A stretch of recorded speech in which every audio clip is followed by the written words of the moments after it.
El sonido de las campanas de la capilla resuena a través de los corredores de piedra, sus voces de bronce llaman a los fieles a las oraciones matutinas. Corría el año 1491 después de Cristo y tú eras una dama de compañía de la mujer más poderosa de la cristiandad, Isabel I de Castilla, reina de España.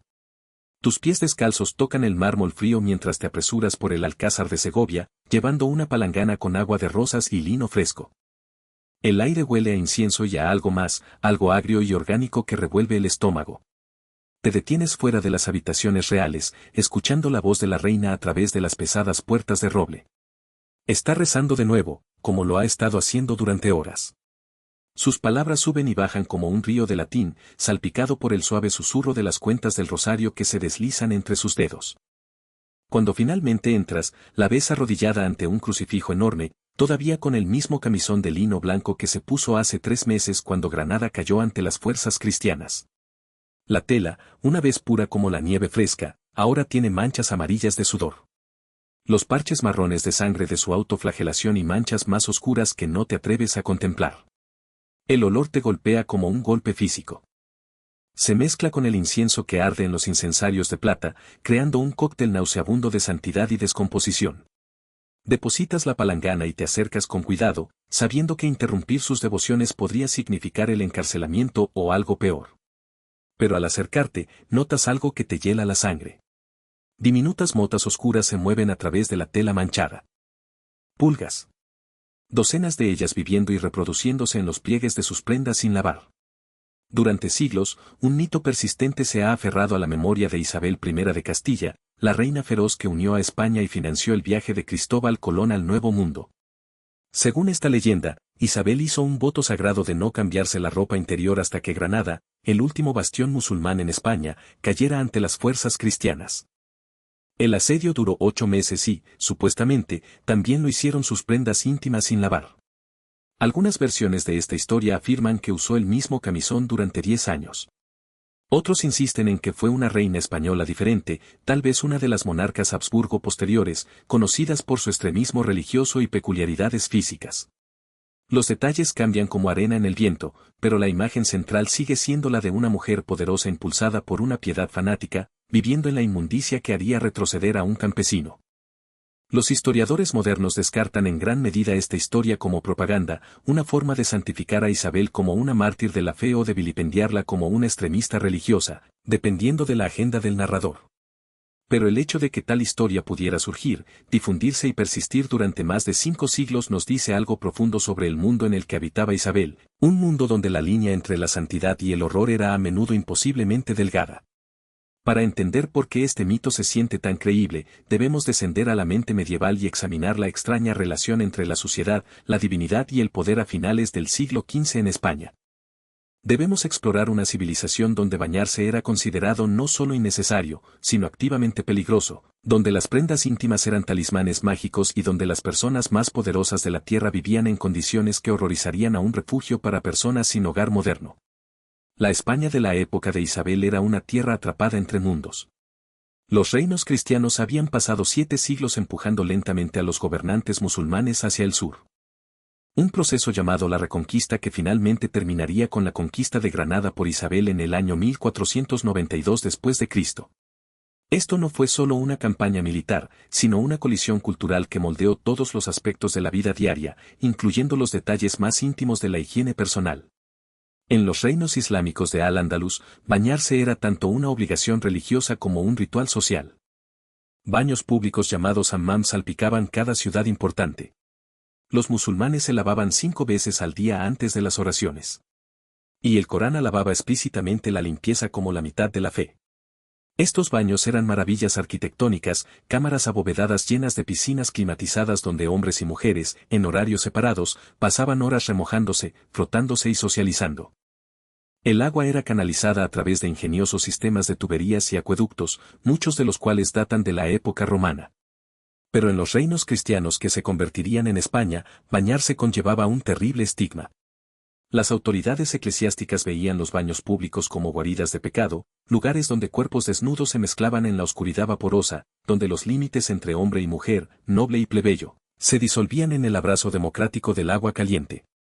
Peor aún, Bañarse estaba asociado con el Islam, el judaísmo y el paganismo, todos enemigos de la verdadera fe. San Jerónimo, uno de los primeros padres de la Iglesia, había declarado que el que es bañado en Cristo no necesita un segundo baño. Esto se convirtió en el fundamento teológico para siglos de falta de limpieza cristiana. Lavar el cuerpo era lavar la protección del bautismo, invitar a los demonios a los poros dejados vulnerables por el jabón y el agua. Se creía que los verdaderamente santos debían oler como mártires de sangre, sudor y sufrimiento sagrado.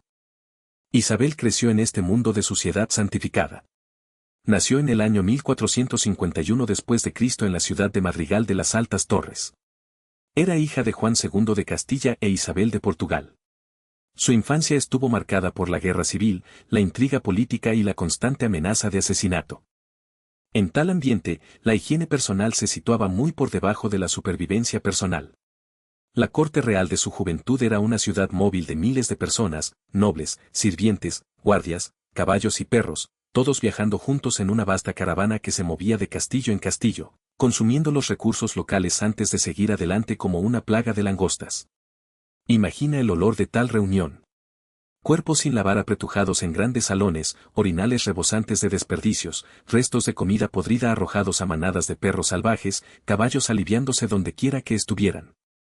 En el invierno del año 1468 después de Cristo, cuando Isabel tenía solo 17 años, presenció algo que moldearía su comprensión de la limpieza para siempre. Un brote de peste azotó la corte mientras se alojaba en el Alcázar de Segovia. La enfermedad, conocida entonces como la Muerte Negra, había estado devastando Europa durante más de un siglo, matando aproximadamente a un tercio de la población cada vez que atacaba. La peste comenzó, como siempre lo hacía, con las ratas. Emergían de las paredes a plena luz del día, tropezando y cayendo, su pelaje enmarañado con sangre y pus. Luego vinieron las pulgas, nubes de ellas, buscando desesperadamente nuevos huéspedes mientras sus portadores roedores morían. En cuestión de días, los primeros humanos comenzaron a mostrar síntomas. Fiebre, escalofríos y los característicos bubones, ganglios linfáticos inflamados que podían crecer tan grandes como manzanas, llenos de sangre negra y corrupción. Isabel observó cómo sus propios sirvientes enfermaban, sus cuerpos cubiertos de manchas oscuras que daban nombre a la peste. Vio a hombres fuertes reducidos a niños quejumbrosos, llamando a sus madres mientras morían en charcos de sus propios desperdicios. Los médicos de la corte, vestidos con sus extrañas máscaras en forma de pico llenas de hierbas aromáticas, estaban indefensos contra la enfermedad. Prescribieron sangrías, purgas y oración, pero la muerte llegó de todos modos. Lo que más impactó a Isabel fue cómo la peste parecía perdonar a los miembros más sucios de la corte. Los sirvientes de la cocina que estaban cubiertos de grasa y restos de comida se mantuvieron sanos. Los mozos de cuadra que dormían con los caballos y nunca se bañaban no mostraron signos de enfermedad. Pero los nobles que ocasionalmente se lavaban las manos y la cara murieron en números alarmantes. Esta observación, aunque basada en la coincidencia más que en la causalidad, reforzaría la creciente creencia de Isabel de que la limpieza no solo era innecesaria, sino potencialmente peligrosa. Los verdaderamente fieles, concluyó, debían confiar en la protección de Dios en lugar de remedios mundanos como el jabón y el agua. El contexto religioso de la época de Isabel hizo que esta lógica pareciera no solo razonable, sino divinamente inspirada. El final del siglo XV fue una era de intenso misticismo en el cristianismo español. Santas como Catalina de Siena y Francisco de Asís fueron celebrados por su deliberada aceptación de la inmundicia y la degradación. Catalina, según se informa, bebía pus de las heridas de las víctimas de la peste, mientras que Francisco nunca se lavaba las manos después de tocar a los leprosos. Estos santos no estaban mentalmente enfermos, como podrían suponer los observadores modernos. Estaban siguiendo una sofisticada tradición teológica que veía el cuerpo como una prisión para el alma, una fuente de tentación y pecado que debía ser mortificada y suprimida. Cuidar el cuerpo, lavarlo, perfumarlo o adornarlo era cometer el pecado de la vanidad, colocar el confort físico por encima de la salvación espiritual. Esta filosofía alcanzó su forma extrema en la práctica de la autoflagelación, que Isabel abrazó con terrible entusiasmo. 3 veces por semana, se encerraba en su capilla privada y se desnudaba de cintura para arriba, usando un látigo hecho de cuerdas anudadas. Se golpeaba la espalda y los hombros hasta que la sangre corría por su piel, mezclándose con la suciedad y el sudor acumulados durante semanas sin bañarse. El dolor físico era solo una parte del ritual. El efecto psicológico era igualmente importante. Al hacer de su cuerpo una fuente de agonía en lugar de placer, Isabel creía que se estaba acercando a Cristo, que había sufrido en la cruz por los pecados de la humanidad. La sangre que se secaba en su piel no era solo evidencia de su devoción, sino una barrera protectora contra la tentación y el pecado. Sus prendas íntimas, los camisones de lino que yacían más cerca de su piel, se convirtieron en depósitos de este sufrimiento santificado. Absorbían no solo su sangre, sino su sudor, sus lágrimas y los diversos aceites y secreciones de su cuerpo sin lavar. Con el tiempo, estas prendas adquirieron un significado casi místico en la mente de Isabel. No eran solo ropa, sino reliquias, manifestaciones físicas de su viaje espiritual.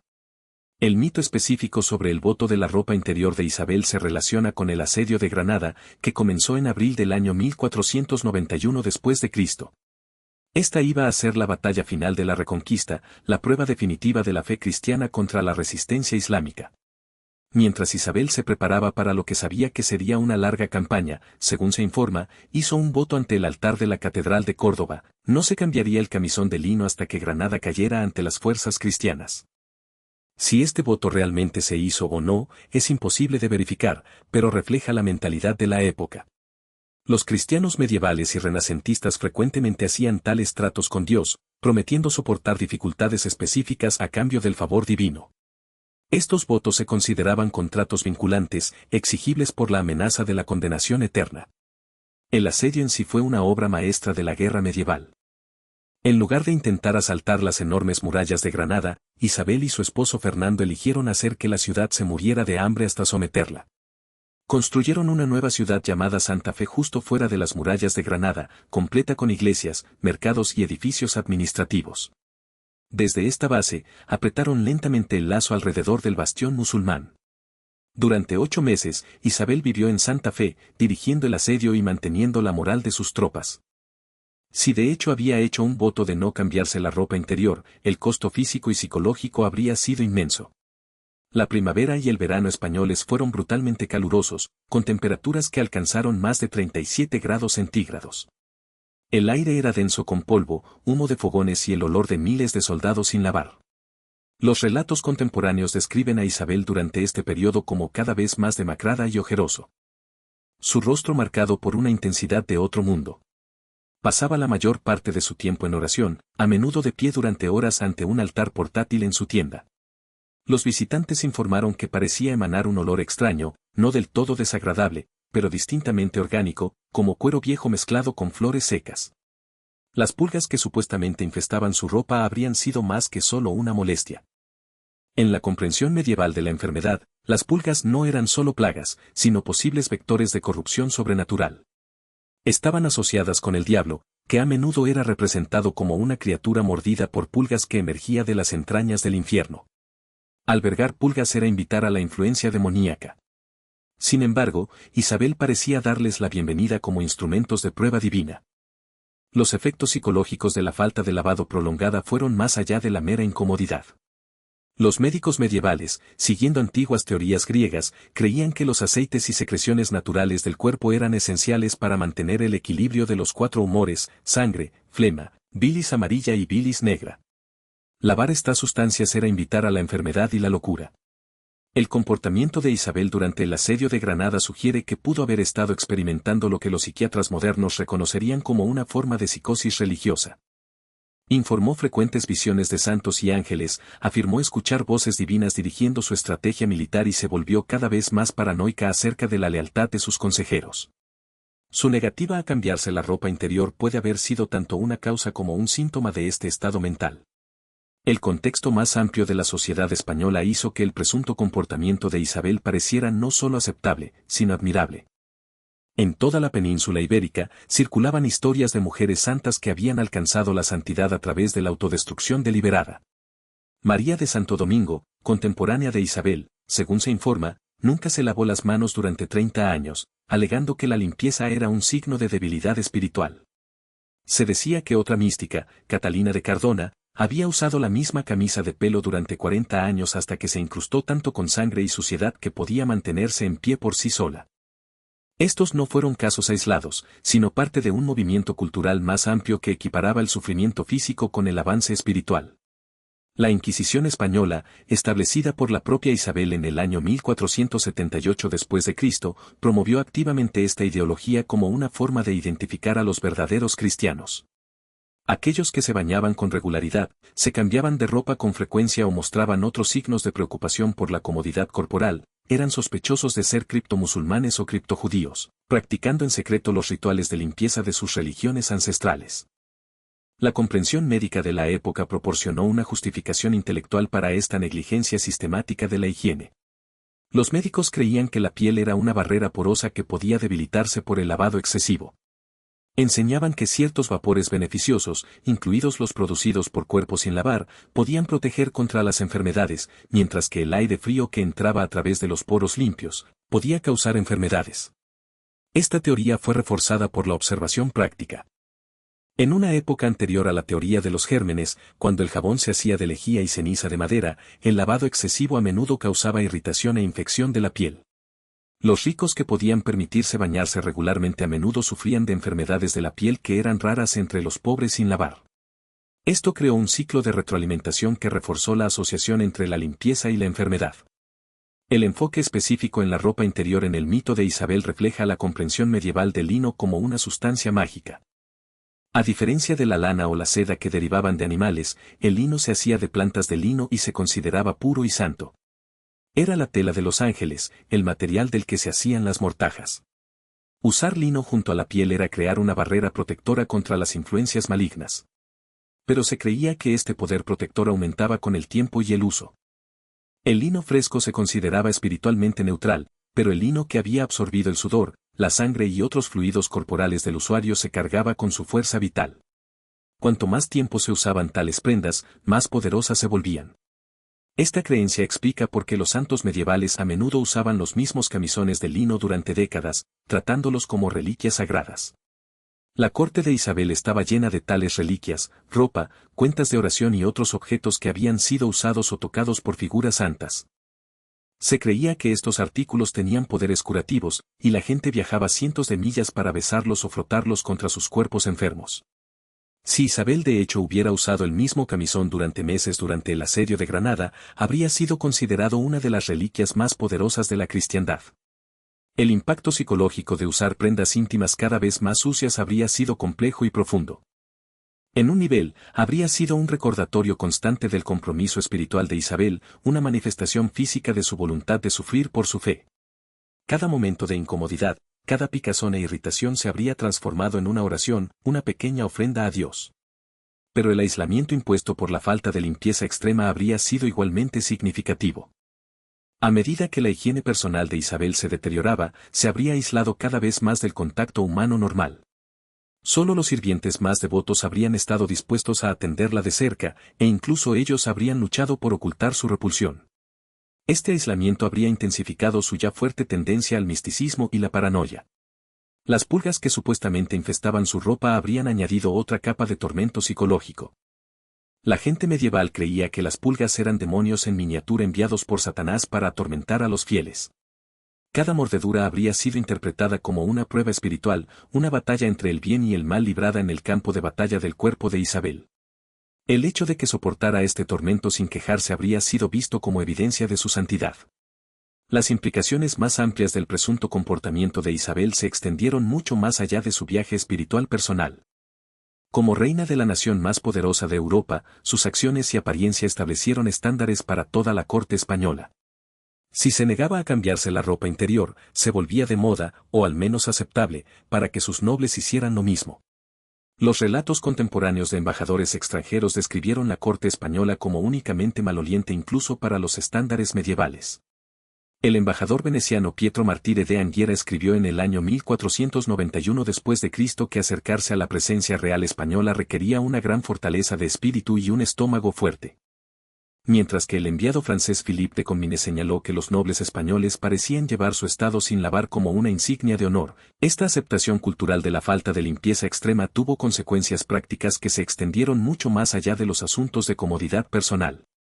La corte española se convirtió en un caldo de cultivo para enfermedades que eran raras en otros reinos europeos.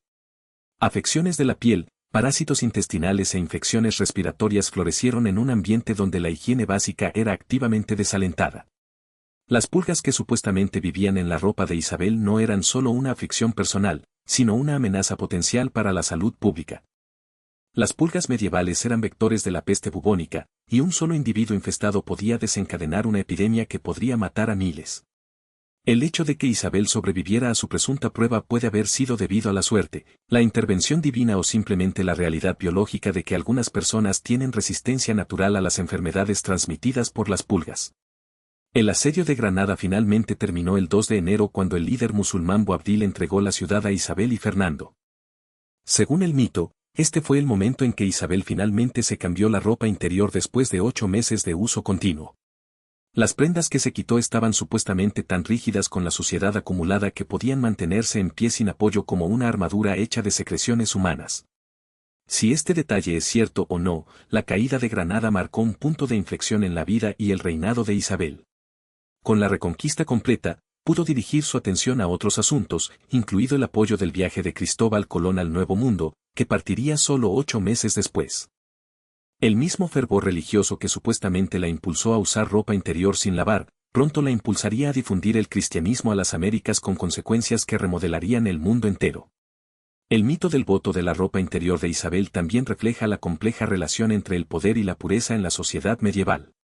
Para una reina degradarse deliberadamente a través de la falta de limpieza extrema era paradójicamente una demostración de su autoridad suprema.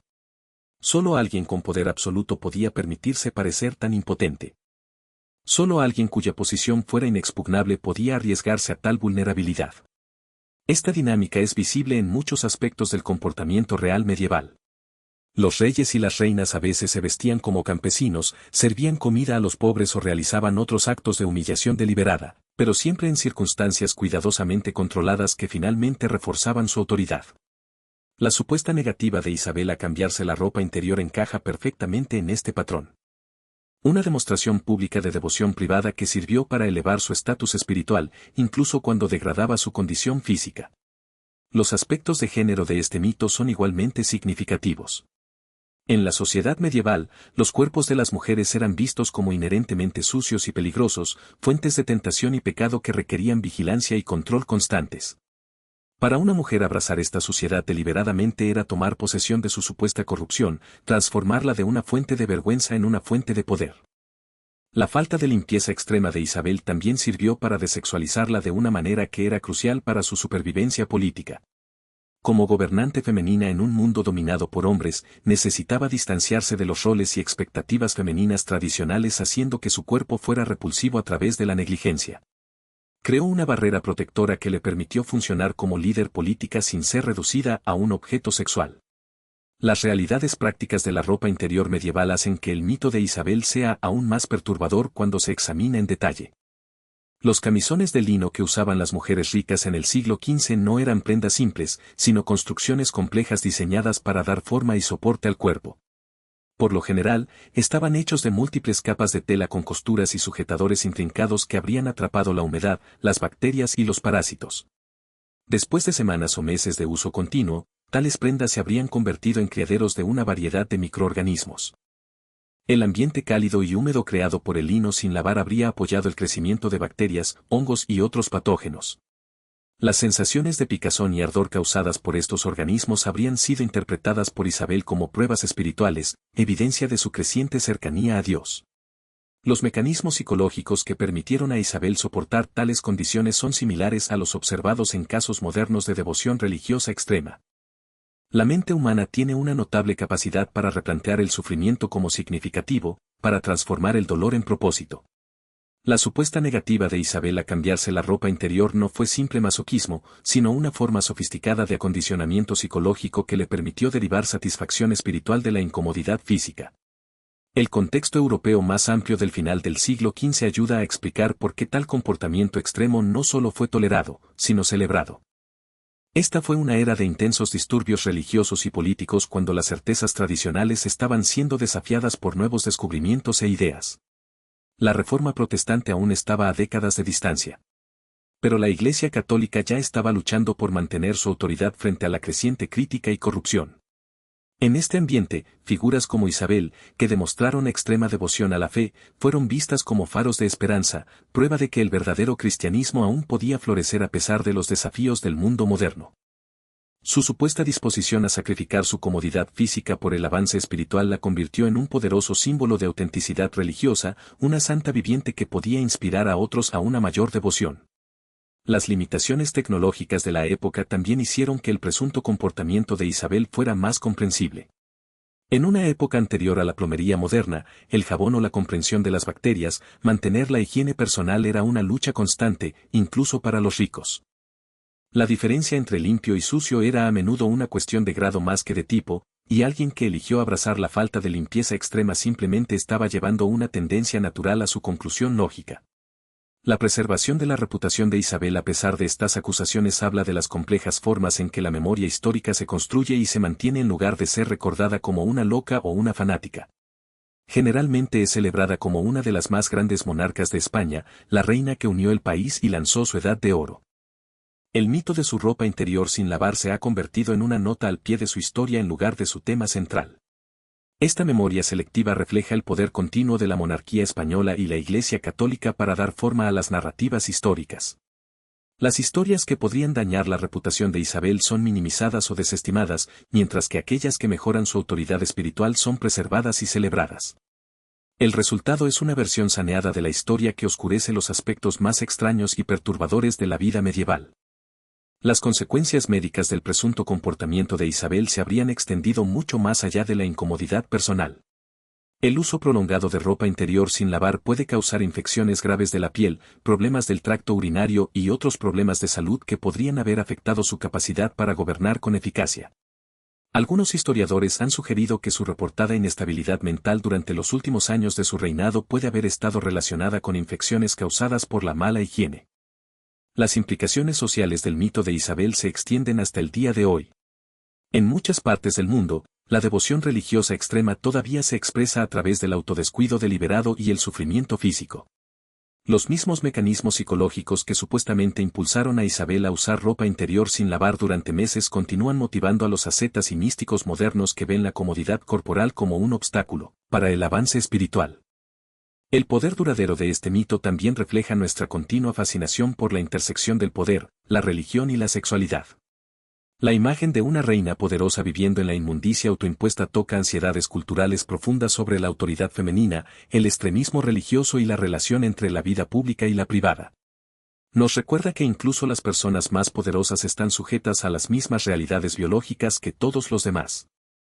Que debajo de la pompa de la vida real yace la misma carne desordenada, incómoda y mortal que todos habitamos. La pregunta de si Isabel realmente hizo y mantuvo su presunto voto puede ser menos importante que lo que el mito revela sobre el mundo en el que habitaba, en una sociedad donde la devoción religiosa extrema era valorada por encima de la comodidad personal, donde la falta de limpieza era vista como un signo de pureza espiritual, y donde la mujer más poderosa de Europa podía ser celebrada por usar la misma ropa interior durante meses. La línea entre la santidad y la locura se había vuelto peligrosamente delgada. Cuando amanece sobre la Alhambra en Granada, 5 siglos después del supuesto triunfo de Isabel, la luz de la mañana revela una ciudad transformada. Las fuentes que una vez alimentaron los baños islámicos, ahora riegan los jardines cristianos. Los patrones geométricos que una vez adornaron las paredes han sido reemplazados por cruces y santos. La llamada a la oración que una vez resonó desde los minaretes ha sido silenciada para siempre, reemplazada por el tañido de las campanas de la iglesia. Pero en las sombras de los antiguos palacios, si escuchas atentamente, aún puedes oír el susurro de la tela contra la piel, el rasguño de las uñas contra el lino, la suave oración de una reina que creía que la salvación podía encontrarse en las formas más íntimas de sufrimiento. El mito de la ropa interior de Isabel puede ser falso, pero el mundo que lo creó, un mundo donde lo divino y lo humano, lo sagrado y lo profano, lo puro y lo corrompido, existían en constante proximidad incómoda, era demasiado real. Al final, tal vez el aspecto más perturbador de esta historia no es si Isabel realmente usó la misma ropa interior durante meses, sino que vivimos en un mundo donde tal comportamiento podría ser visto no solo como aceptable, sino como sagrado. Las pulgas que supuestamente infestaron su ropa han muerto hace mucho tiempo. Pero las ideas que les permitieron florecer, la creencia de que el sufrimiento físico conduce al avance espiritual, que la limpieza es una forma de vanidad, que el cuerpo es un enemigo a ser conquistado en lugar de un templo a ser honrado, continúan dando forma a nuestro mundo de maneras sutiles y profundas. La reina, que puede que nunca se haya cambiado la ropa interior, nos recuerda que la historia no es solo una colección de fechas y batallas, sino un registro de elecciones humanas, creencias humanas y cuerpos humanos viviendo y muriendo en condiciones que serían inimaginables para nosotros hoy. Su historia, ya sea verdadera o falsa, abre una ventana a un mundo donde la mujer más poderosa de Europa podía ser celebrada por abrazar las mismas condiciones que nos horrorizarían hoy, y donde la línea entre la devoción y la degradación fue trazada no por la razón o la comodidad, sino solo por la fe.